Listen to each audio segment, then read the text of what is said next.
अभिवादन स्वीकार कीजिए ब्रजेश मिश्रा का। और आप देखना शुरू कर चुके हैं द डिबेट। बहनों भाइयों, उत्तर प्रदेश में पश्चिम की लड़ाई चर्बी और गर्मी पर उतर आई है। उत्तर प्रदेश में इन दिनों नेताओं के प्रचार, उनके भाषण, उनकी तकरीर, उसके कंटेंट, उसकी शब्दावली बिल्कुल बदल चुकी है।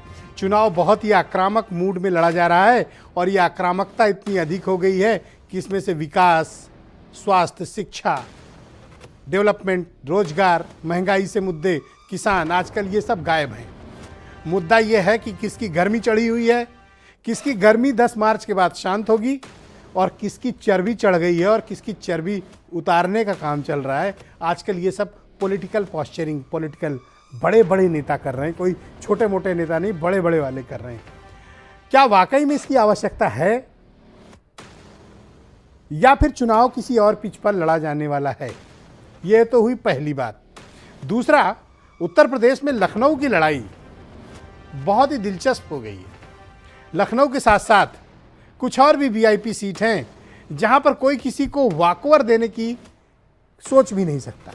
मुकाबला कठिन बनाने की हर संभव कोशिश हर कोई कर रहा है। आज हम इस विषय पर विस्तार से चर्चा करने वाले हैं। बहन भाई, उत्तर प्रदेश का चुनाव अपने बेहद ही ऐसे मोड़ पर पहुंच गया है जहां पर आपको देखकर लगेगा कि ये पॉलिटिकल कैंपेन किस दिशा में जा रही है। उत्तर प्रदेश की राजनीति किस ओर जा रही है? क्या वाकई में इस तरह के डायलॉग्स, इस तरह के भाषण, इस तरह की बातें जनता को आकर्षित करते हैं या फिर ये सब बातों से वाकई में मतदाताओं का एक बड़ा वर्ग प्रभावित होता है? हम आज इस पर चर्चा करेंगे। चर्चा इसलिए क्योंकि आम जनमानस में इस बात की चर्चा है, तो ये हमारे डिबेट का भी सब्जेक्ट है कि ऐसा क्यों हो रहा है और क्यों हो रहा है, तो उसके पीछे के हमें कारणों को भी तलाशना होगा। बात शुरू होती है मुख्यमंत्री के एक बयान से। उन्होंने कैराना में एक स्टेटमेंट दिया कि 10 मार्च के बाद बहुत लोगों की गर्मी शांत कर दी जाएगी और वो मई जून को भी शिमला जैसी ठंडक बना देंगे। कमेंट जहां पहुंचना था वहां पहुंच गया। इसके बाद पर्दे पर आते हैं जयंत चौधरी। उन्होंने कहा, हम तो जाट हैं, हम पैदा ही गर्मी में होते हैं, हम दूसरों की गर्मी ठंडी कर देंगे। और कुछ लोगों को चर्बी चढ़ गई तो उनकी चर्बी भी उतार देंगे। क्या वाकई में इस तरह की शब्दावली का प्रयोग मतदाताओं को प्रभावित करता है? तो मेरा जवाब है कि आंशिक तौर पर प्रभावित करता है, क्योंकि राजनीतिक कार्यकर्ताओं में इस तरह के बयान से कार्यकर्ताओं में जोश होता है और उनको एक पॉलिटिकल लाइन मिल जाती है। उस पॉलिटिकल लाइन को लेकर वो आगे बढ़ते हैं। लेकिन लंबी अवधि की राजनीति में इस तरह के बयान नुकसान पहुंचाते हैं नेताओं की एक गंभीर छवि को लेकर। लेकिन पश्चिम उत्तर प्रदेश की राजनीति बाकी जगहों के मुकाबले बहुत डिफरेंट है। वहाँ का चुनाव बहुत बारी उसका सांप्रदायिकरण होता है, उसका धार्मिककरण होता है और उसकी राजनीति का अपने मुताबिक इस्तेमाल भी होता है। तो पश्चिम की राजनीति बहुत अलग है। इस अलग राजनीति का फायदा सत्तारूढ़ दल भी उठाना चाहता है और इस अलग राजनीति का फायदा विपक्ष भी उठाना चाहता है। कोई किसी से कमजोर नहीं है। और कोरोना को तो ऐसे लगता है कि हमारे नेताओं ने तिलांजलि दे दी है, चाहे वो सत्ता पक्ष हो या विपक्ष हो। किसी को चिंता नहीं है इस बात की कि जन स्वास्थ्य पर इसका क्या असर पड़ने वाला है। ये तो हुई पश्चिम की बात। लखनऊ की लड़ाई बहुत दिलचस्प हो गई है। पति पत्नी दोनों का टिकट कट गया है। दयाशंकर सिंह, स्वाति सिंह दोनों को टिकट कट गया है। और इसमें ज़बरदस्त बात क्या है कि पति इस बात से खुश है कि पत्नी का टिकट कट गया और पत्नी इस बात से खुश है कि चलो मुझे नहीं मिला तो पति का कट गया। लेकिन इसमें फ़ायदा क्या हुआ? ये सीट चली गई इन्फोर्समेंट डायरेक्टोरेट के पूर्व joint director doctor Rajeshwar Singh को। तो बीजेपी ने उन्हें वहाँ से प्रत्याशी बनाया है। लखनऊ का चुनाव भारतीय जनता पार्टी के लिए बहुत हाई प्रोफाइल चुनाव है। चुनाव के ऐन वक्त पहले, एक दिन पहले टिकट की घोषणा हुई। समाजवादी पार्टी ने भी वही किया। लखनऊ पर सबकी नज़र है क्योंकि लखनऊ में बीजेपी और समाजवादी पार्टी का आपस में सीधा मुकाबला हो रहा है। बाकी पार्टियों की क्षमता यहाँ उतनी नहीं है, लेकिन इन दो पार्टियों में मुकाबला बहुत ही कड़ा और बहुत ही गंभीर है। तो लखनऊ से क्या मैसेज जाएगा? दूसरा, आज समाजवादी पार्टी ने सिराथू से, जहाँ से केशव प्रसाद मौर्य उनकी वो होम सीट है, वहाँ से चुनाव लड़ रहे हैं केशव प्रसाद मौर्य और उनके सामने समाजवादी पार्टी ने पल्लवी पटेल को फील्ड किया है। पल्लवी पटेल साइकिल सिंबल पर समाजवादी पार्टी से चुनाव लड़ेंगी। यानी अगर करहल में एसपीएस बघेल उतारे गए हैं तो सिराथू से पल्लवी पटेल हैं। अब देखने वाली बात होगी कि गोरखपुर में समाजवादी पार्टी का कैंडिडेट कौन होता है। चुनाव बहुत दिलचस्प है। सबसे बड़े फायदेमंद अगर इस चुनाव में है तो वह है निषाद पार्टी। एक दो नहीं बहनों भाइयों, 15 सीट बीजेपी से लेने में कामयाब हो गई, जिस पर हम आप सब आश्चर्य करते थे।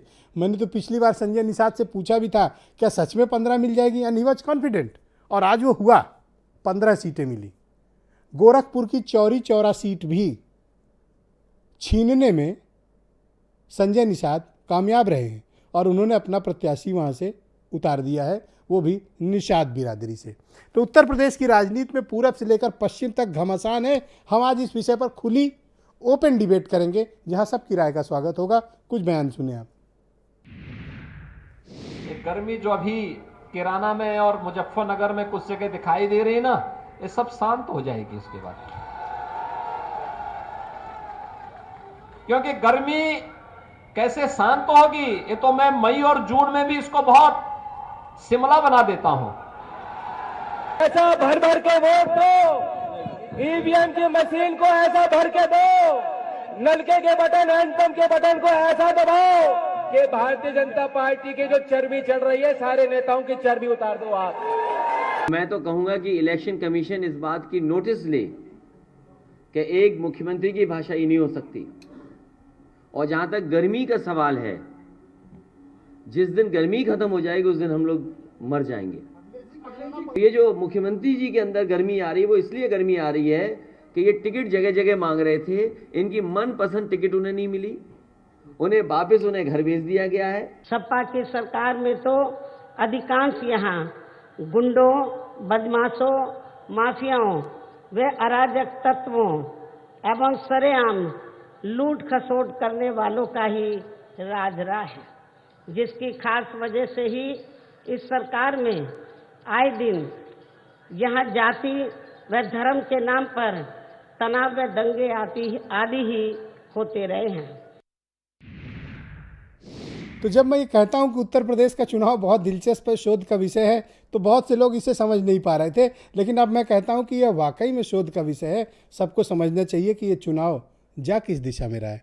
मेरे साथ राघवेंद्र सिंह हैं भारतीय जनता पार्टी से, हेमंत तिवारी जाने माने पत्रकार, जूही सिंह समाजवादी पार्टी की प्रवक्ता और महिला सभा की राष्ट्रीय अध्यक्ष, रफत फातिमा कांग्रेस से हैं, ब्रजेश शुक्ला जी बहुत ही जाने माने पत्रकार हैं, मेरे साथ कार्यक्रम का हिस्सा हैं, और बहुजन समाज पार्टी के राष्ट्रीय प्रवक्ता डॉक्टर एम एच खान आज काफ़ी व्यापक तैयारी के साथ आए हुए हैं, और बीरेन्द्र सिंह जी हमारे स्टेट हेड, बहुत शुक्रिया, और सरदार इंद्रजीत सिंह जी राष्ट्रीय लोकदल के प्रवक्ता मुझे इस कार्यक्रम में ज्वाइन कर चुके हैं। बहुत शुक्रिया और धन्यवाद आप सभी का।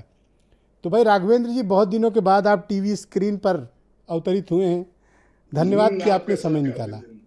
ये क्या गर्मी और क्या चर्बी, ये क्या उतारा जा रहा है और क्या चढ़ाया जा रहा है, थोड़ा मैं समझ नहीं पाया, थोड़ा उसकी व्याख्या करिए आप। ब्रजेश जी, आप सब समझ गए हैं? मैं कुछ नहीं समझा, आप इसे समझना चाहता हूँ।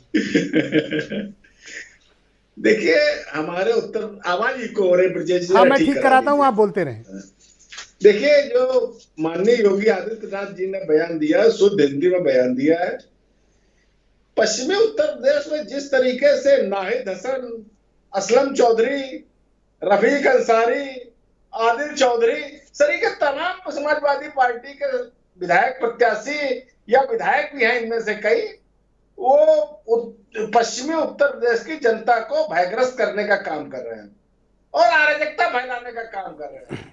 निश्चित रूप से वहां की जो जनता है वो बहुत ही भयग्रस्त है। तो माननीय योगी आदित्यनाथ जी ने यही इसी के परिप्रेक्ष्य में ये बयान दिया हुआ है और किसी व्यक्ति का नाम भी नहीं लिया। तो उन्होंने उनका, आपका कहने का तात्पर्य है कि गर्मी मतलब उसको हम मुसलमान से जोड़ें? नहीं, मुसलमान से ना जोड़िए, उसमें ना मुसलमान का नाम लिया ना हिंदू का नाम लिया है। आपने 4 नाम गिनाए, चारों मुसलमान गिनाए, इसलिए मैंने पूछ लिया राघवेंद्र जी। नहीं, वो हो सकता है, हमारे दिमाग में जो नाम है वो मैंने बता दिए। तमाम ऐसे नाम है, जैसे राम मूर्ति जी है, मुखिया कुमार है, और भी नाम है जो अराजकता फैलाने का काम कर रहे हैं। उत्तर प्रदेश के मुख्यमंत्री जी पूरे आश्वस्त है, हमारी सरकार बनने जा रही है। अगर वो अराजकता फैलाएंगे, निश्चित रूप से उसके बाद इनकी गर्मी ठंडी कर दी जाएगी। तो किस की जनता ने इनकी, अच्छा एक सेकंड सुने, तो वो ऐसे ही बयान नहीं, मैं इसलिए कह रहा हूं कि ऐसी भाषा मैं कभी सुना नहीं था किस तरह की कही जाती है। किस किस की गर्मी शांत करने की तैयारी है, कोई लिस्ट है? नहीं, जो उत्तर प्रदेश में अराजकता फैलाने का काम करेगा, जो उत्तर प्रदेश की जनता को भयग्रस्त करने का काम करेगा, अपहरण उद्योग जो स्थापित करेगा, शिक्षा माफिया जो होंगे, उन सब की अगर उत्तर प्रदेश में भारतीय अगर रही, उत्तर प्रदेश में भाजपा की सरकार बनने जा रही है 10 मार्च के बाद उत्तर प्रदेश में। एक सवाल और है, गर्मी शांत करने का, वही का गर्मी शांत करने की परिभाषा क्या है? मतलब कोई सजा कानूनी रूप से दी जाएगी, या मार दिया जाएगा, या वाकई उनको किसी कोल्ड चैम्बर में डाल दिया जाएगा? गर्मी शांत करने का मतलब मैं नहीं समझ पाया। देखिए, उत्तर प्रदेश की जनता ने हमारी सरकार देखी हुई है, हम लोग किस प्रकार से जो अराजक लोग, गुंडे लोग होते हैं, उत्तर प्रदेश के थानों में गले में तख्ती डाल के समर्पण करते हुए लोगों ने देखा है। उत्तर प्रदेश में जिस प्रकार से 2000 से ज्यादा एनकाउंटर हुए हैं, वो भी उत्तर प्रदेश की जनता ने देखा। धन्यवाद राघवेंद्र जी। आज मैं सरदार इंद्रजीत सिंह से बात करना चाहता हूं, राष्ट्रीय लोकदल के प्रवक्ता हैं। इनको आज मैं इसलिए बारी के पहले बुला रहा हूं। राघवेंद्र जी धन्यवाद, क्योंकि इनके नेता ने भी एक आपत्तिजनक बयान दिया है कि चर्बी उतार दी जाएगी। भाई इंद्रजीत जी, ये कौन सी शब्दावली है चर्बी उतारने की? ये पहले तो उतारी कैसे जाती है, मुझे ये बताइए। विजय जी नमस्कार। मैं एक माफी के साथ, मैं अब राष्ट्रीय प्रवक्ता नहीं, राष्ट्रीय महासचिव हूँ जी। मैं थोड़ा सा संशोधन चाह रहा था। मैं बिल्कुल ठीक कर दिया हूँ। आता हूँ। आप राष्ट्रीय महासचिव हैं, मैं आपका अभिनंदन करता हूँ। जी बताएं। तो मैं ये कहना चाह रहा था, कारण यह है कि हमारे लोगों के, हमारी पार्टी के कल्चर में स्वर्गीय चौधरी चरण सिंह जी और चौधरी अजीत सिंह जी इस तरीके के हमारे को कोई कल्चर दे के नहीं गए हैं। लेकिन जहाँ तक मेरे को समझ आ रहा है, जुल्म सहना और जुल्म करना दोनों ही गलत बताए जाते हैं। आप देखिए, आप भी इतने सीनियर पत्रकार हैं, दुनिया आपके चैनल को और आपकी डिबेट को देखने के लिए लालायक रहती है। कभी आपने जयंत चौधरी जी की भाषा इस तरीके की नहीं देखी होगी, लेकिन उन्होंने सोचा कि जयंत चौधरी जी अब अलग अकेले पड़ गए हैं, स्वर्गीय चरण सिंह जी नहीं है, चौधरी अजीत सिंह जी नहीं है, तो इस युवा को जैसे मर्जी कह के दबाने का प्रयास कर लिया जाए और उनसे प्रलोभन दिए जाते हैं, आप आ जाओ, आप आदमी ठीक हो, आपकी पार्टी गलत है। नहीं भाई आप मेरी बात समझे नहीं सरदार साहब। जयंत चौधरी मैं ये जानना चाहता हूँ कि ये चर्बी उतारी कैसे जाती, थोड़ा ये बताएं मुझे। उनसे तो मैंने गर्मी समझी, आपसे चर्बी समझना चाहता। नहीं, चर्बी का मुझे अब उसका देखो, राष्ट्रीय अध्यक्ष हैं, उनका उस टाइम कुछ तो सोच के बोला होगा, किस जैसे तरीके वो बता से रहे हैं कि गर्मी कैसे शांत की जाएगी, तो आप चर्बी उतारने का कोई फार्मूला है? नहीं, मैं ब्रजेश जी, मैं वहीं आपकी बात पे आ रहा हूँ। जिस लहजे से उन्होंने कहा, उसी लहजे से किसी के परिप्रेक्ष्य में उन्होंने, मैं पूरी बात उनकी सुनी नहीं, कह गए, लेकिन हमारा सिर्फ मकसद ये है कि 5 साल फुल मैंडेट की सरकार, बिना बैसाखियों की सरकार, आज उसको मुद्दों को लेकर बीच में पब्लिक के जाना चाहिए था। इन सब चीजों की जरूरत कहाँ थी? गर्मी और सर्दी की। आपके पास मैंडेट नहीं होता, आप बैसाखियों की सरकार होती, आपको अपने सहयोगियों से पूछने कहने की जरूरत होती, आपने सारे मुद्दे खत्म कर दिए। भाई, आपने प्रचार प्रसार के लिए 403 वैन गली गली कूचे कूचे भेज दी। ये वैने कहीं थोड़ा टाइम पहले आ गई होती, जिसमें ऑक्सीजन के सिलेंडर पड़े होते, डॉक्टर बैठे होते। शुक्रिया, धन्यवाद। मैं जूही सिंह जी को आमंत्रित करता हूं, समाजवादी पार्टी की महिला सभा की राष्ट्रीय अध्यक्ष और पार्टी की प्रवक्ता। बहुत शुक्रिया आपका जूही सिंह जी, काफी दिनों के बाद आप टीवी के पर्दे पर दिखी हैं मुझे। मैं आपसे जानना चाहता हूं कि ये क्या गर्मी का जवाब है चर्बी, या वाकई में आप लोगों के पास चर्बी उतारने का कोई फार्मूला है? ब्रजेश जी, भाषा और राजनीतिक संयम मर्यादा तो बहुत पहले ही भारतीय जनता पार्टी तोड़ चुकी है। रोज़ हम मुख्यमंत्री के ट्विटर पे जिस सस्ती भाषा का प्रयोग देखते हैं विपक्ष के लिए, वो वास्तव में शर्मसार करने वाला, और मुझे नहीं लगता कि राजनीतिक इतिहास में ऐसी भाषा का प्रयोग किसी आधिकारिक मुख्यमंत्री की ट्विटर हैंडल से दिखाया दिया होगा। बाकी सभी को अपनी भाषा पर मुझे लगता है संयम रखते हैं, संयम रखना चाहिए। मुद्दे बहुत हैं, बेरोजगारी, महंगाई, महिलाओं पर अत्याचार, कस्टोडियल डेथ। अभी मेरे मित्र समाज भारतीय जनता पार्टी के कह रहे थे कस्टोडियल डेथ में उत्तर प्रदेश नंबर 1, महिला अपराध निरंतर बढ़ रहे हैं।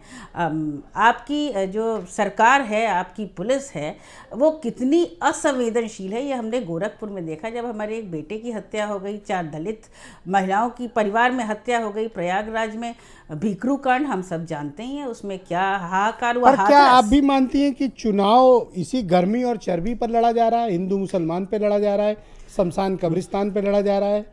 ब्रिजेश जी, ये उत्तर प्रदेश है और हिंदू मुसलमान यहाँ होगा नहीं। भारतीय जनता पार्टी कितनी भी कोशिश कर दे, कितनी भी सांकेतिक भाषा में हमें विभाजित करने की कोशिश कर दे, जो मुख्यमंत्री पुरजोर तरीके से कर रहे हैं, शर्म आनी चाहिए। और गंभीर मुद्दे हैं, इसलिए इन गंभीर मुद्दों पर उन्होंने काम नहीं किया। पर ये भी तो बताइए कि क्या जयंत चौधरी को भी इस तरह की भाषा बोलनी चाहिए चर्बी उतारने की? मुझे लगता है कि उनके राष्ट्रीय महासचिव यहाँ बैठे हैं और उन्होंने जयंत जी की तरफ से बात कह दी है। आप उनकी अलाई हैं, आप जी, मैं उनकी अलाई हूँ। आप पार्टीगत जवाबदेही है आपकी।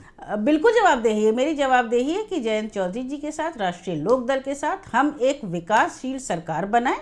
हम जनमानस के मुद्दों को अमली जामला पहनाकर नीचे जमीन पर उतारें, भारतीय जनता पार्टी के झूठ का पर्दाफाश करें और भारतीय जनता पार्टी अगर इस तरह की गुंडागर्दी की भाषा का प्रयोग करती है तो उसका जवाब भी दें। जवाब उसी भाषा में मिलेगा जिस भाषा में भारतीय जनता पार्टी 5 साल से मैं समझ गया, मैं यही सुनना चाह रहा था एक्चुअली।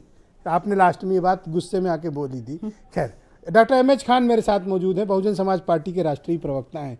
तो आज तो बहन जी के दीदार हो गए कि आज से तो वो आ गई मैदान में।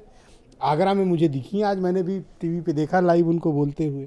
तो पहले तो बधाई कि बहन जी को आप लोग लाने में कामयाब रहे कि वो रैली शुरू करनी। लेकिन ये लोग कौन सी भाषा, कौन किसकी गर्मी उतार रहा है खान साहब, कौन किसकी चर्बी उतार रहा है, ये हो क्या रहा है? देखिए मिश्रा जी, सबसे पहले तो मैं आपको बधाई दूंगा कि आपके चैनल ने हम बहन जी के प्रोग्राम को पूरा दिखाया और जहां अपार भीड़ थी सारी पार्टियों की। आप पहले ऐसे नेता हो जो कम से कम धन्यवाद देते हो, ये लोग तो हलो भी नहीं करते। नहीं, मैं तो धन्यवाद हमेशा आपको देता क्योंकि सही बात आप कहते हैं। जी, ठीक बात। और पूरा बैरिकेटिंग टूट गया, जनता अपार पहुंची, सारे लोगों का आंख और दिमाग दोनों खुल गया है। अब देखिए, ये जो भाषा की बात कर रहे हैं आप, देखिए कोई आदमी, जैसे मान लीजिए हम हैं, किसी संवैधानिक पद पर नहीं बैठे हैं, कोई भी भाषा का इस्तेमाल करेंगे तो निंदा हो जाती है। लेकिन संवैधानिक पद पर बैठा हुआ आदमी अगर भाषा का उल्लंघन करता है तो संविधान का उल्लंघन होता है। योगी आदित्यनाथ जी की ये भाषा बिल्कुल ठीक नहीं है।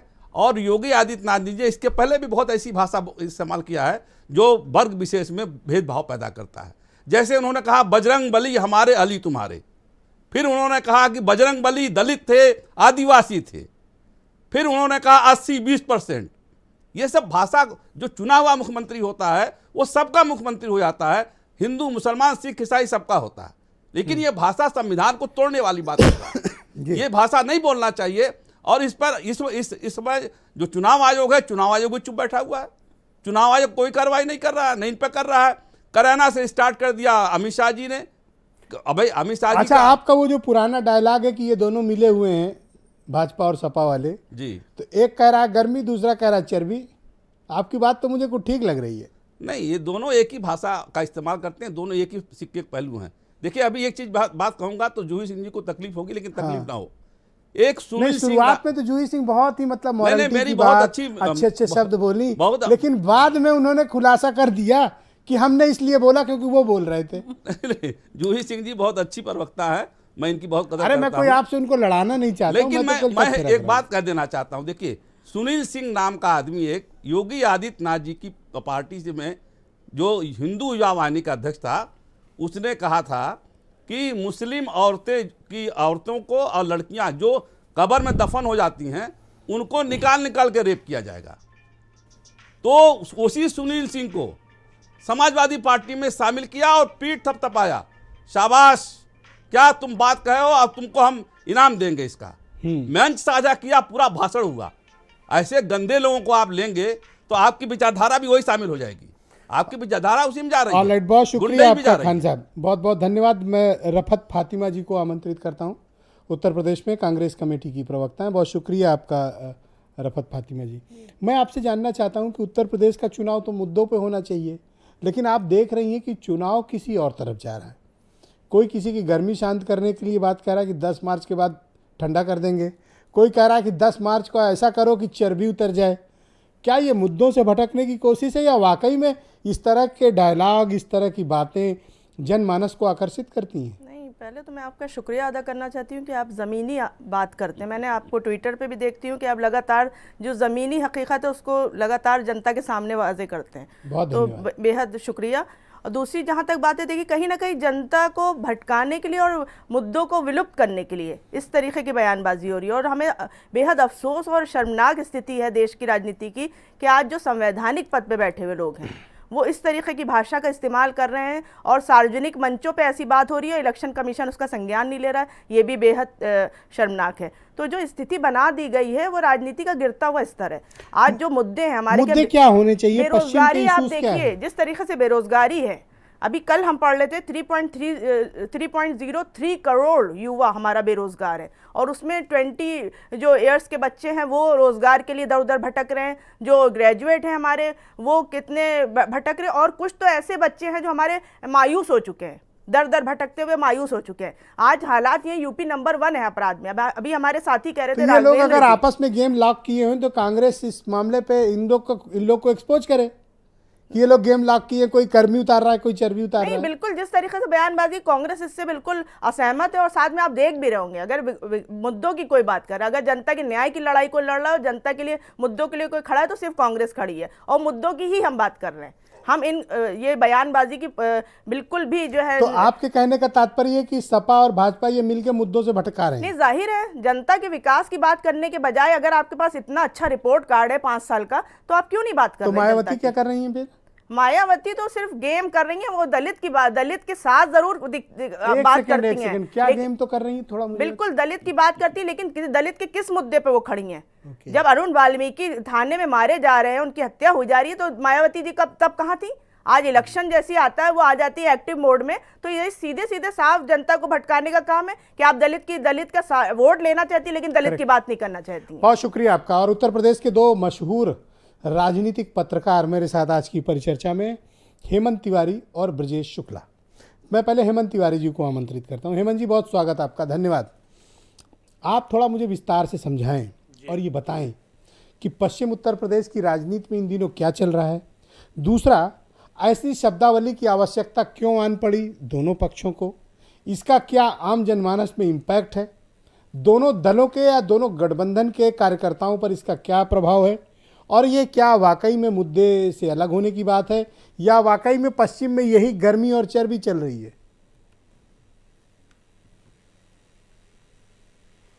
बहुत उलझनों वाला चुनाव है ब्रजेश जी, जो आप देख रहा हूं, अभी तक देख रहा हूं। खासतौर से पहले दूसरे चरण में हम तो ये समझते थे कि अब मुद्दों पे चुनाव नहीं होते, लेकिन इस बार लग रहा है कि मुद्दे उछल रहे हैं और जो गैर मुद्दे थे वो जमीन पर टिक नहीं पा रहे हैं। इसका मतलब कि परेशानी है और इस परेशानी की वजह से बड़ों की पेशानी पर बल है। ये गर्मी ठंडा करना या फिर चर्बी उतारना, मुझे लगता है कि एक को नागनाथ समझ लीजिए, एक को सांपनाथ समझ लीजिए। मतलब तुम मेरे घर पे कूड़ा फेंकोगे तो मैं तेरे घर पे गू फेंकूंगा, माफ कीजिएगा गंदा शब्द बोला, लेकिन जब सार्वजनिक रूप से आप इस तरह के शब्दों का इस्तेमाल करते हैं तो आप वही करते हैं जो मैं कह रहा हूं। इसकी जरूरत क्यों आन पड़ी है, मेरा दूसरा प्रश्न। मुझे आश्चर्य नहीं होता। आज साहब मैं क्या बता रहा हूं, जब असल मुद्दे उठाए जाएंगे और जो गैर मुद्दे हैं जो अब तक चुनाव को प्रभावित करते रहे हैं, जब वो नहीं चलेंगे तो फिर कुछ न कुछ तो आप करेंगे।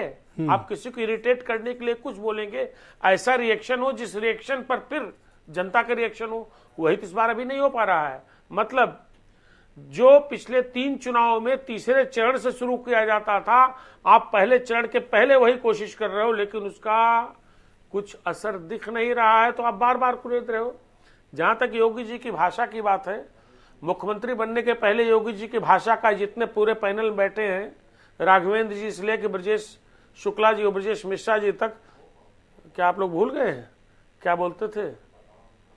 2017 में जब बनाए गए तो जिन्होंने बनाया क्या वो भूल गए थे? तो योगी जी की भाषा ऐसी है, वो भाषा कहां बदल सकते हैं। लेकिन अपोजिशन भी उसी ट्रैक पे आ गया। पीछे जो अभी जैसे जूही सिंह जी कह रही थी और मैंने जयंत चौधरी जी का भी स्टेटमेंट सुना, हालांकि वो बहुत ही सेंसिबल लीडर हैं, कैसे बोल गए मुझे भी बड़ा आश्चर्य है।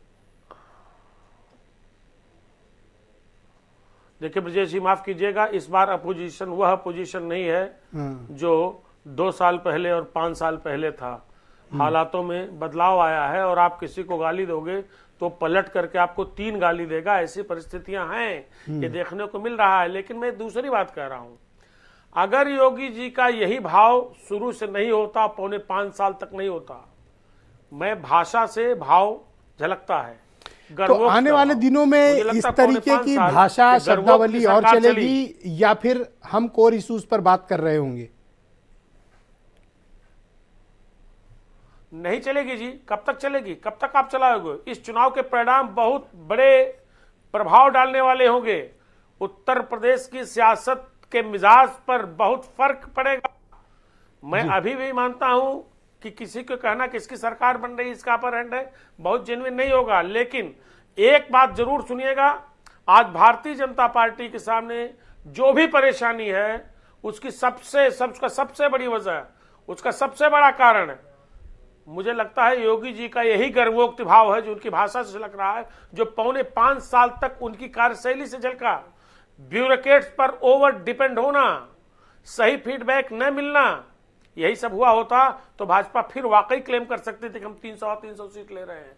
तो भाजपा की परेशानी, मोदी की परेशानी, अमित शाह की परेशानी, नड्डा की परेशानी, कुल मिलाकर के ये महाराज जी की ईद हुई है। अब भी वो नहीं मान रहे हैं। अगर आपकी इतनी चर्चा है, आप इतने पॉपुलर हैं, तो आप अपने शब्दों पर, अपने भाषा पर, अपनी भाव भंगिमा पर, अपने इस अंदाज पर, अपने गरूर पर, अहंकार पर, गर्व पर अब तो नियंत्रण लगा दीजिए महाराज। अब तो जनता के इम्तिहान का वक्त आ गया है। अच्छा, आपको वापस में लखनऊ लाना चाहता हूँ। नेगेटिव जाता है वो पश्चिम से लखनऊ लाना चाहता हूँ। लखनऊ में एक सीट है सरोजनी नगर, जिसका टिकट कटा, वो खुश हैं जी, और बल्कि खुश इस बात से कि चलो हमारा कटा तो उनको नहीं मिला, और वो खुश हैं कि मुझे नहीं मिला तो क्या हुआ, उसका तो कट गया। क्या है मतलब, ये हो क्या रहा है? बड़ी दिलचस्प बात है। लेकिन इससे आगे की एक बात बता दूं, जिसको मिला वही फंस गया। वो बहुत हाई प्रोफाइल आदमी है, सुनते हैं कि प्रधानमंत्री और गृह मंत्री और इन लोगों से उनके सीधे संबंध है। लेकिन यहाँ भाजपा के रणनीतिकारों ने नहीं, पर मुझे बताइए कि ये क्या कनेक्शन क्या है कि मतलब अगर जाते अपने कैसे कटा टिकट तो कौन खुश हो गया, ये कैसे, मतलब मैं नहीं समझा इसको। आप मुझसे जो कहवाना चाहते हैं मैं कदाप नहीं उस पर कुछ टिप्पणी करूंगा। लेकिन मैं सरोजनी नगर सीट की बड़ी महत्वपूर्ण बात बता रहा हूं ब्रजेश जी आपसे कि वहां मामला इन्होंने फंसा दिया। दिलचस्पी नहीं वहां के समीकरण को पहले आप में जो वहां के समीकरण में कोई दिलचस्पी नहीं है, आप जान लीजिए। अच्छा ये बताइए, दुनिया जानती है कि चलिए आपसे सिराथू के मसले पर पूछ लेता हूँ। ये पल्लवी पटेल को सिराथू भेजने का, वहां से चुनाव लड़ाने का मकसद क्या है सपा का? मुझे लगता है कि आपने अपने ओपनिंग स्टेटमेंट में बहुत अच्छी बात कह दी कि अगर एसपी सिंह बघेल, जिनका जलेसर में ठीक ठाक और उस इलाके में असर है, वो करहल जा सकते हैं, तो इस तरीके से ढूंढा। हालांकि इतना जान लीजिए कि ब्रजेश मिश्रा जी, आपका पैतृक स्थान है, आप वहाँ के क्वेश्चंस को समझते हैं। वहाँ केशव प्रसाद मौर्य का कोई जवाब नहीं है। गांव-गांव, घर-घर उनकी पहुंच है। किसी को लड़ा दें, कोई और बड़ा नेता लड़ा देते तो भी हाँ, कास्टिफिकेशन से थोड़ी समस्या हो सकती है। लेकिन अभी भी मेरा मानना है कि केशव प्रसाद मौर्य की अपनी सीट बहुत सुरक्षित है। फॉलोइंग उनकी बड़ी है, हर जात में है, तो आप कास्ट इक्वेशन से भी उनको वहां पीछे नहीं कर सकते। वरना आप देखिए, बसपा ने वहां ब्राह्मण कैंडिडेट दिया है, पल्लवी पटेल खुद वहां लड़ रही हैं, बावजूद इसके केशव प्रसाद मौर्य का मार्ग प्रशस्त है। जो मैं वहां जा करके, वहां बात करके पहले। धन्यवाद हेमंत जी। मैं ब्रजेश शुक्ला जी को आमंत्रित करता हूं। आप बेहतर समझते होंगे। बहुत शुक्रिया आपका ब्रजेश जी, बहुत स्वागत आपका। मैं आपसे जानना चाहता हूं कि पश्चिम का चुनाव क्या वाकई में कोर इशू पर लड़ा जा रहा है? जनता क्या इस तरह के स्टेटमेंट्स या ऐसी बातों को, ऐसे डायलॉग्स को और ऐसी शब्दावली को पसंद करती है या नहीं करती है? पश्चिम के बारे में आपका आकलन क्या कहता है? देखिए ब्रजेश जी, मैं गया था पश्चिम, दौरा करके लौटा हूँ। वास्तव में पश्चिम का चुनाव इसी तरह इन्हीं विवादों के बीच लड़ा जाता रहा है। आप पिछले भी चुनाव उठा के देखिए, मैं इस तरह के विवाद उठाए जाते हैं। कारण क्या है कि वहाँ का जो सामाजिक समीकरण है वो इतना ऐसा है कि वहाँ दो छोटी छोटी बातों में विवाद होते रहते हैं। इस बार क्या हुआ, एक नया समीकरण आया है वो समीकरण समाजवादी पार्टी और राष्ट्रीय लोकदल के गठबंधन से बना है जी। अब उसको बनाए रखने और उसको छीनने के लिए युद्ध हो रहा है, उसको तोड़ने के लिए युद्ध हो रहा है। और ये भाषा का जहाँ तक सवाल है, ये जो है ये मुद्दा ऐसी ऐसी बातें कही जा रही हैं जिससे सारा कुछ विभाजित हो चुनाव पूरा, चाहे जात के आधार पर हो, चाहे धर्म के आधार पर हो। और आपको याद होगा, मैं आज की बात नहीं कर रहा, आप पिछले 2019 की बात कहता हूँ, सहारनपुर में एक रैली में मायावती ने कहा था कि साहब मुसलमानों अभी भी समय है, एक हो जाओ और एक एक वोट डाल दो। तब वो मंच से, और आज भी वही प्रयास, वो चाहे बीजेपी हो चाहे कोई हो, ये चुनाव वहां चुनाव इसी आधार से लड़े जाते हैं। जनता क्या पसंद कर रही है? कोर इश्यूज की बात हो रही है जो हम लोग 5-6 महीने करते थे, नहीं, या कोई ये नहीं। जो अभी नेता लोग थोप रहे हैं वो? नहीं, कोई नेता, देखिए कुछ तो प्रभाव पड़ता है इन सब बातों का, इन बातों का थोड़ा बहुत प्रभाव पड़ता है कार्यकर्ताओं के बीच या आम जनमानस में। नहीं, लोग चर्चा करते हैं, पान की लेकर के खेत तक इसकी चर्चा होती है कि उन्होंने क्या कहा। तो मैं इसको नहीं समझता कि बिना प्रभाव के सारे चुनाव चले जाते हैं। तो ये चर्चा होती है, इसका प्रभाव पड़ता है, लेकिन ये चुनाव चूंकि ज्यादा तीखे हो रहे हैं। अच्छा, लखनऊ के बारे में मैंने हेमंत जी सवाल किया, उन्होंने कट लिया। मैं बीकेटी छोड़ के बाकी का आपसे पूछना चाहता हूँ। हाँ, देखिए लखनऊ में बड़ा रोचक चुनाव आपको भी देखिए मैंने सेफ सीट दी है। हाँ। बीकेटी छोड़ के आप बोल सकते हैं। नहीं, वो तो मैंने आपसे अनुरोध कर दिया। नहीं, मैं इसीलिए आपको सेफ पैसे दे दिया ना, आप बोले। हाँ, क्या हेमंत जी कुछ कह रहे हैं? ब्रजेश जी जी, ब्रजेश जी जी, एक बड़ी महत्वपूर्ण सूचना आपको दे दूं। ब्रजेश जी के जुड़वा भाई हैं योगेश शुक्ला, जो मेरे नहीं, ब्रजेश शुक्ला जी के कहिए, 2 ब्रजेश हैं, पब्लिक कंफ्यूज हो जाएगी। ब्रजेश शुक्ला के ही, हाँ। मैं ब्रजेश शुक्ला जी की बात ब्रजेश शुक्ला की ही बात कर रहा हूं, योगेश शुक्ला जी। हमारे घर खानदान में कोई पॉलिटिक्स में नहीं है हेमंत जी। हाँ, Brajesh Shukla ji, yes go head. तो आप बीकेटी छोड़ के आगे बढ़े जी। देखिए लखनऊ में बड़ा रोचक चुनाव हो रहा है, सरोजनी नगर में भी बहुत रोचक चुनाव होगा। हाँ, वही उसी पे ज्यादा है और कि दोनों खुश हैं। क्यों? वास्तव में सरोजनी नगर में इसलिए रोचक चुनाव होगा कि वहाँ का जो समीकरण है, अब समाजवादी पार्टी ने वहाँ ब्राह्मण उतार दिया है और ये प्रयास हो रहा था, शारदा प्रताप शुक्ला भी ये प्रयास कर रहे थे, उनका भी काफ़ी जनाधार है उस क्षेत्र में, और वो चुनाव जीतते रहे वहाँ पर। ये जो है नया प्रयोग है उनका, ये मिश्रा जी का, अभिषेक मिश्रा जी का, ये पहली बार वहाँ जा रहे हैं। अब पहली बार ये आ रहे हैं बीजेपी के प्रत्याशी जी, पहली बार आ रहे हैं वो, तो ये बड़ा दिलचस्प चुनाव होगा।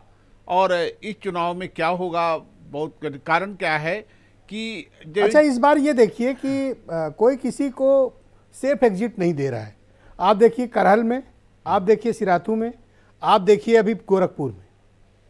नॉर्मली ऐसी परंपरा पहले रही है कि बड़े नेताओं के सामने मतलब थोड़ा कंपटीशन कम दिया जाता था, लेकिन अब तो कोई किसी का लिहाज बचा नहीं। ब्रजेश जी, ये वो जमाना चले गए जब बड़े नेताओं के लिए रास्ते छोड़ दिए जाते थे, और ये चलता था कि साहब इनको तो सदन में पहुंचना ही चाहिए, कारण कि यदि सदन की गरिमा बनानी है तो कुछ नेताओं को जीतना ही जीत के आए। इस बार देखिए घेराबंदी हो रही है, पूरा दिमाग लगाया जा रहा है। करेक्ट।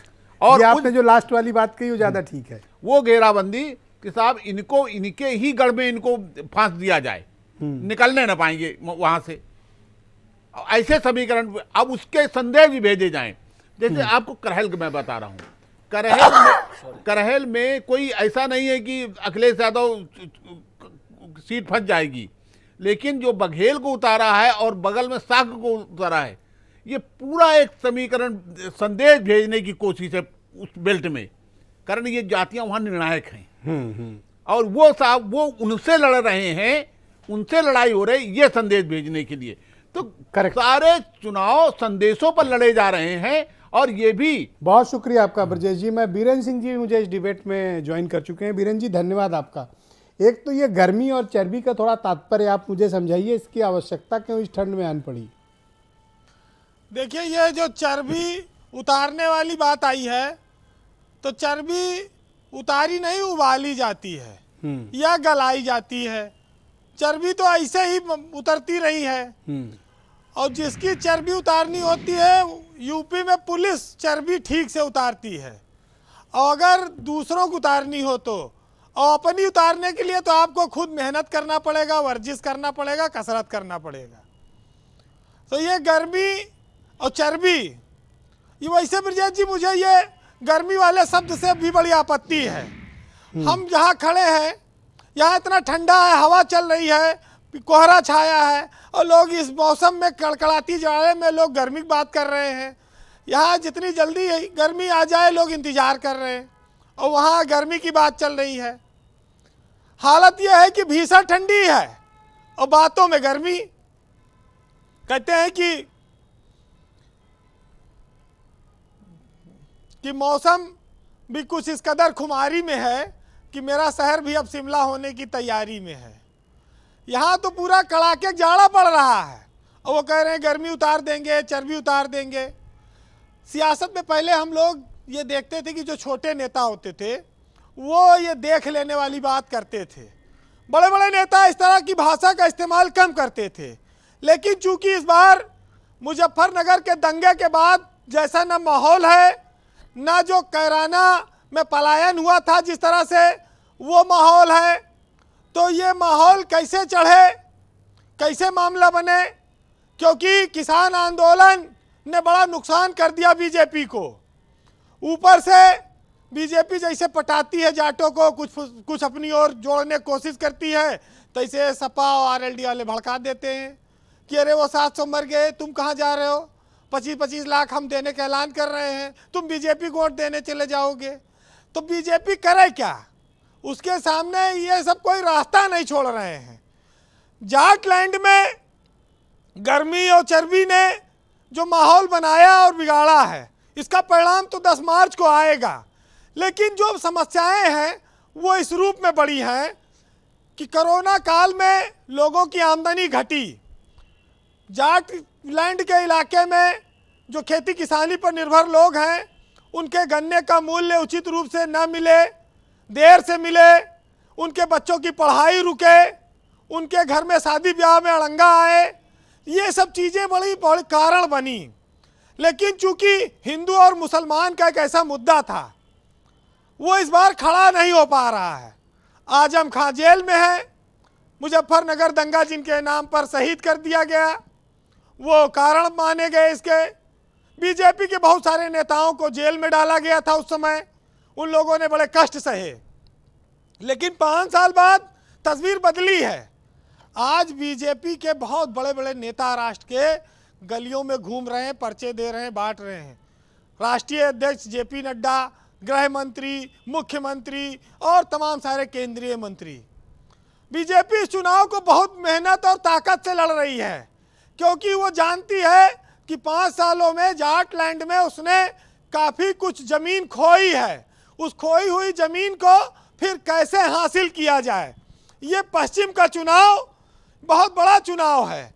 और उसमें जयंत चौधरी बहुत बड़ा कारण बन गए, क्योंकि अजीत सिंह की मौत हो गई और जयंत चौधरी को हाथरस में लाठियों से पीट दिया गया। वो जो मामला आया उसने जाटों को और भड़का दिया, और वो आग ठंडी नहीं हो पा रही है।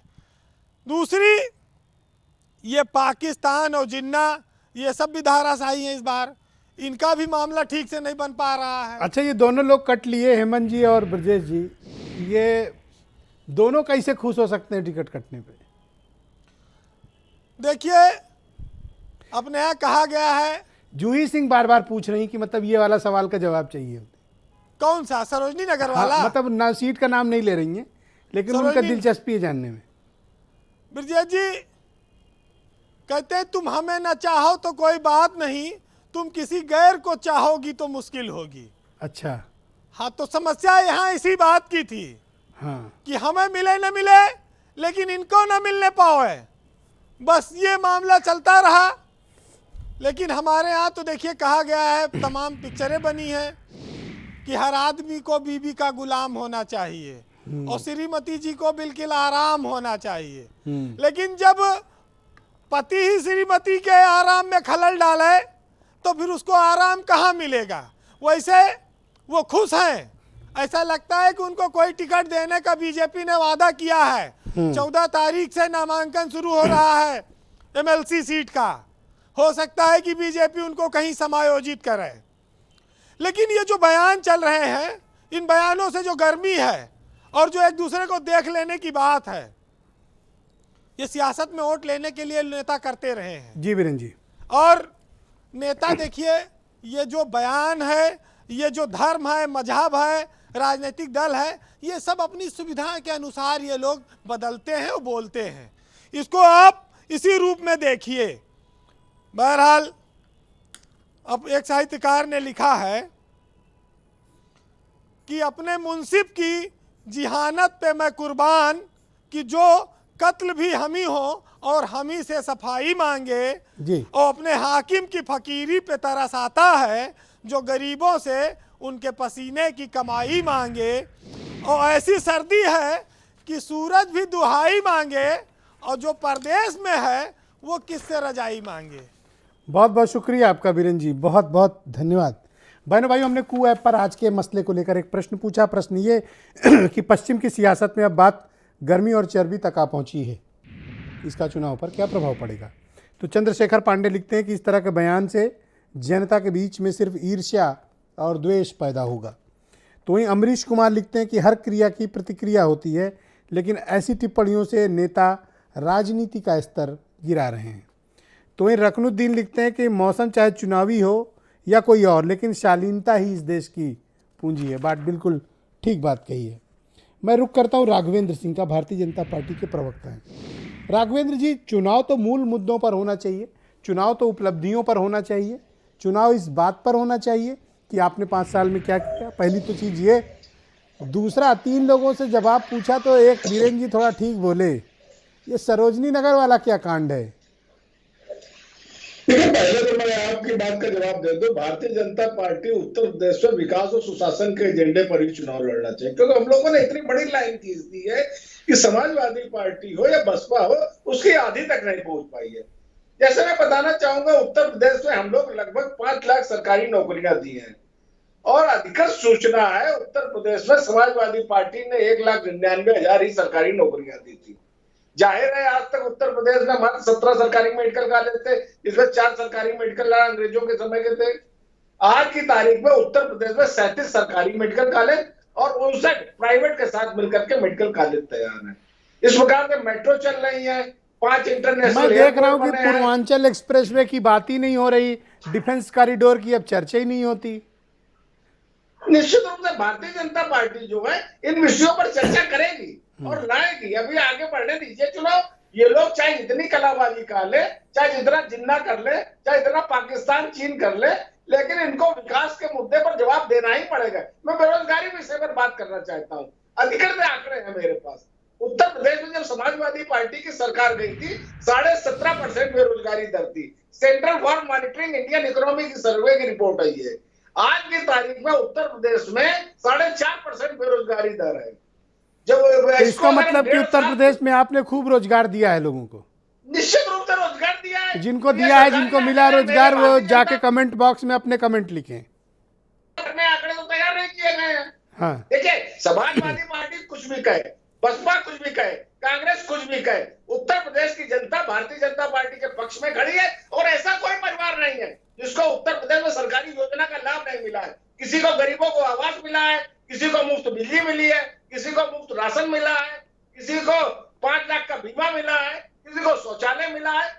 ब्रजेश जी, उत्तर प्रदेश में जनता जो है पूरी बिल्कुल सुख समृद्धि से काम कर रही है। बहुत धन्यवाद आपका राघवेंद्र जी। मैं जूही सिंह जी को आमंत्रित करता हूं इस डिबेट में। जूही सिंह, राघवेंद्र जी का कहना है इतनी बड़ी लकीर खींच दी है विकास की और कार्यक्रम और योजनाओं की कि आपके पास उसका कोई जवाब नहीं है। ब्रिजेश जी, मैं उनको ठीक से सुन नहीं पाई, लेकिन मैं उन्हीं से सवाल कर लेती हूँ कि 70 लाख जो रोज़गार कहे थे वो कहाँ गए? आपने क्यों गैस सिलेंडर की कीमत निरंतर बढ़ाई? आपने क्यों किसानों को उनकी फसल का उचित मूल्य नहीं दिया? क्या किसान की आय दोगुनी हुई? बिजली में आपने कौन से 1 मेगावाट का संयंत्र लगाया? आप क्यों, आपकी सरकार में कस्टोडियल डेथ, सरकारी हिंसा के कारण जो मौतें हैं वो सबसे ज़्यादा क्यों हैं? आपने कौन सी एक ईंट लगाई? आपने तो जो एयरपोर्ट भी हमने बनाए थे वो निजी हाथों में बेच दिए। आपने अमूल डेयरी प्लांट, जिसका उद्घाटन करने प्रधानमंत्री आए थे, उसकी ज़मीन भी समाजवादी पार्टी की सरकार में हमने अलॉट की थी। अस्पताल सब हमने बनाए, कैंसर हॉस्पिटल हमने बनाया, आगरा एक्सप्रेसवे हमने बनाया, अगर हम गोंडा में फिशरीज रिसर्च इंस्टीट्यूट कहें तो वो हमने बनाए। तो ये भारतीय जनता पार्टी ये रंग बदलने जब आपके वाली। पास इतना कुछ बताने के लिए तो आपके अलाई फिर चर्बी उतारने की बात क्यों करते हैं? ब्रिजेश जी, आवाज़ थोड़ी गूंज रही है, लेकिन मैं ये जानना चाहता हूँ कि जब आपके पास बताने के लिए इतना कुछ है तो आपके अलाई, आपके घटक दल चर्बी उतारने की भाषा क्यों बोलते हैं? ब्रिजेश जी, लोग निरंतर अगर मर्यादा तोड़ेंगे, 5 साल तक जिस ठोको भाषा का इस्तेमाल मुख्यमंत्री और इनके अन्य मंत्री भी करते रहे हैं, जनता को धमकाते रहे हैं, मुकदमे लिखाते रहे, तो कहीं ना कहीं तो उसी भाषा में जवाब सुनना पड़ेगा। लेकिन वो एक भाषण का अंश है, बहुत उसमें 99% जो बात वो कहते हैं वो गन्ना मूल्यों के बारे में कहते हैं, किसानों के बारे में कहते हैं। जी, मीडिया उन अंश को ही पकड़ता है। पकड़ने दीजिए, आप तो नहीं पकड़ते, आप और अन्य लोगों को पूरी बात करने का अवसर दे रहे हैं। हम अपनी बात भी कहते हैं, हम मुद्दों की बात भी कहते हैं, बाकी जिसको जो सही लगेगा वो सुनेगा। लेकिन डॉक्टर एमएच खान साहब, आप मुझे बताइए कि ये लोगों से सवाल पूछो तो ये तुरंत अपने विकास गिनाने लगते हैं, लेकिन दरअसल जब राजनीतिक मंच पर होते हैं तो इनकी भाषा शैली, डायलॉग, शब्द, उद्धरण सब कुछ बदल जाता है। ब्रिजेश जी, भाषा शैली, मैडम मैं आपसे नहीं, मैं खान साहब से पूछ रहा हूँ। खान साहब, जब बताने को कुछ नहीं होता है तो आदमी कुछ भी कह सकता है। देखिए, उत्तर प्रदेश में एक्सप्रेस वे का सबसे पहले शुरुआत किसने किया? बहन कुमारी मायावती जी ने बनाया जमुना एक्सप्रेस वे। और वो पूरी तरह से आप पेट्रोल भी ले सकते हैं, आप कहीं वॉशरूम जाना चाहें जा सकते हैं। ये पूर्वांचल एक्सप्रेस बनाया भारतीय जनता पार्टी ने। आप यहाँ से बैठिएगा तो कहीं रास्ते में पेट्रोल भी नहीं मिलेगा, न कहीं वॉशरूम मिलेगा। जल्दी जल्दी में बना के उन्होंने पूरा कर दिया। अब ये जो आगरा एक्सप्रेस वे पे है, ये भी जाके जमुना एक्सप्रेस वे मिल रही, पूरे नहीं बनाया है, वो बहन कुमारी मायावती जी बनाया हुआ है। विकास की बात करेंगे तो आप देखिए, गोमती नगर को देखिएगा तो बहन कुमारी मायावती देन है। आप देखिए, गंगा एक्सप्रेस वे उन्होंने शिलान्यास कर दिया था, अब दोबारा भारतीय जनता पार्टी ने शिलान्यास किया है दिखावे के लिए कि हाँ, हम अब बनाने जा रहे हैं। समाजवादी पार्टी आई और गंगा एक्सप्रेसवे का काम। तो आने वाले समय में बहन जी कितनी रैलियां करेंगी? विजय जी, अब कल तो वो अलीगढ़ में हैं, और इस तरह से मिलाकर के जितने एरिया हैं सब में वो। पर आप देखिए कि बीजेपी वाले हो या गठबंधन समाजवादी अलायंस के लोग हों, ये सीट जा रहे हैं, और बहन जी 28 सीट की एक रैली करती हैं। नहीं, थोड़ा विचार करेंगे। हेमंत जी मुझे मैसेज करके ये कहलवाना चाहते हैं। नहीं, मैं आपसे ये कह रहा हूँ कि हमने तो 75% टिकट 3 महीना पहले डिसाइड कर दिया था। हाँ। और जब 3 महीना पहले हम डिसाइड कर दिए तो हमारे कैंडिडेट जो है कम से कम डोर टू डोर 3 चक्कर लगा चुके हैं। ये लोग अभी हमारे आसपास नहीं आएंगे। देखिएगा, बहुजन समाज पार्टी के अंदर अंडर करंट जिसको कहते हैं वो चल रहा है। अंडर करंट है मिश्रा जी, और बहुजन समाज पार्टी सरकार लाते कहां से हो? ये अंडर करंट है, हम बता रहे हैं आपको। ये बहुजन समाज पार्टी सरकार बनेगी, देख के अचंभित रह जाएंगे। ऐसा मानना नहीं है जी, हेमंत जी ऐसा नहीं मानते। नहीं, हेमंत जी ना माने, स्वतंत्र हैं, उनको कोई जबरदस्ती थोड़ी हम कर रहे हैं। हेमंत जी अगर आशीर्वाद देंगे तो अच्छी बात है, नहीं देंगे तो कोई बात नहीं, गाली तो थोड़ी दे रहे हैं हमको। लेकिन मैं कह रहा हूँ कि चीज नजर आएगी, आप देखिएगा कि किस तरह से जनता जो है ऊब चुकी है। अब महंगाई की बात क्यों नहीं हो रही है? आप अभी किसान के ऊपर थार जीप चढ़ाई, एक दौर था जब हेमंत जी आप ही की बात करते थे, आपसे क्या ऐसी चूक हो गई? नहीं, चूक हो गई तो बैठ के अलग बात कर लेंगे, डिबेट तो नहीं कर सकते हैं। ओके, मैं कह रहा हूं कि ये थार जीप वाली बात होनी चाहिए। शुक्रिया। रफत जी, आप मुझे बताइए कि चुनाव तो मूल मुद्दों पे होना चाहिए ना, तो आप सब पॉलिटिकल पार्टीज की क्या जिम्मेदारी? दूसरा, कांग्रेस का मोमेंटम नहीं बन पा रहा है। देखिए, जहाँ एक और गर्मी और चर्बी की बातें हो रही, वहीं प्रियंका जी भर्ती की बात कर रही हैं। हम युवाओं के लिए भर्ती विधान लेके आए हैं, हम महिलाओं के लिए 40%। गुड, गर्मी, चर्बी, भर्ती, तो हम इस टाइम वो बात कर रहे हैं जो जनता के मूल मुद्दों पे डिपेंड करता है सारा, और जनता ही हमारा जो है भाग है। ऐसे हम अगर इस तरीके से जन प्रतिनिधित्व करने वाले ही इस तरीके की भाषा बोलेंगे तो जनता में क्या मैसेज जाएगा। तो जहां अगर कांग्रेस की बात है तो कांग्रेस सिर्फ और सिर्फ मूल मुद्दों की बात कर रही है और जनता के विकास की ही बात कर रही है। और आप लगातार आप भी ग्राउंड रिपोर्ट कर रहे हैं, हम देख भी रहे हैं जिस तरीके से प्रियंका जी लगातार महिलाओं को सशक्त करने की बात कर रही हैं और युवाओं को लगातार वो बेरोजगारी की मुद्दे उठा रही हैं। और किसानों के जब लखीमपुर में एक नेता इतना बड़ा इनका जो है मंत्री के बेटे ने जो है जब किसानों पे जो है जीप चला दी, तब भी प्रियंका जी ने जमीनी धन्यवाद मैडम। मैं हेमंत तिवारी जी को आमंत्रित करता हूं। हेमंत जी, मायावती जी ने आज से रैलियां शुरू कर दी हैं। आज उन्होंने आगरा में अपनी पहली रैली की। मायावती का जो पश्चिम उत्तर प्रदेश है, कभी एक जमाने में अभेद्य किला हुआ करता था, आज क्या हालात हैं?